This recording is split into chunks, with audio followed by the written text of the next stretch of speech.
Баршаңызға қайырлы күн қыздар, сіздермен мен әдемі. Бүгін сіздермен осындай әдемі блинчиктерді жасап үйренетін боламыз. Менімен бірге болып, видеоны соңына дейін көріңіздер. Бұл блиннан біз арасына түрлі салмаларды салып ұсынсақ болады, немесе торт жасасаңыздар болады. Пісу барысында міне осындай әдемі узорлар шығып, дәмді блиннер пісетін болады. Ең алдымен 2 жұмыртқамыздың үстінен қантымызды салып, оның үстіне сүтімізді құйып, жақсылап араластырып аламыз. Енді сұйық майымызды құйып, араластырамыз. Оның үстінен ұнымызды салып, тағы да араластырып аламыз. Ұнымыз міндетті түрде електен өткен ұн болуы керек. Егер менің арнамдағы рецепттер сізге ұнап жатса, менің арнама тіркеліп, қолдау білдіріп, лайк басып отырыңыздар. Және енді біз осы массаның үстіне қайнап тұрған суға 1 шай қасық содамызды салып, үстінен құямыз.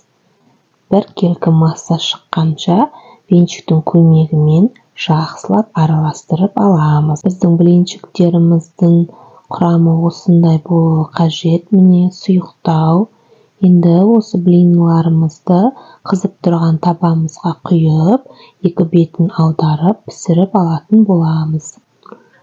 Блинчиктеріміз міне пісуге жақындаған кезде осындай узорлар шыға бастайды бетіне. Енді келесі бетіне аударып, екінші жағын пісіріп аламын. Ол үшін осылай шетінен ғана ұстап аударамын. Әрине кішкене ыстықтау, қолдарым кішкене күйуі мүмкін, бірақ солай жасаған маған ыңғайлы. Осылай барлық блинчиктарымды мен пісіріп алдым. Міне өздеріңіз көріп тұрғандарыңыздай, өте дәмді, әдемі болып тұр, сап-сары болып. Барлығын пісіріп болғаннан кейін мен енді қонақтарыма ұсынатын боламын. Көңілімнен шықты. Осы рецепт бойынша сіздер де жасап көріңіздер. Бұл рецепт бойынша сіздерде 20-25 дана блин шығуы керек.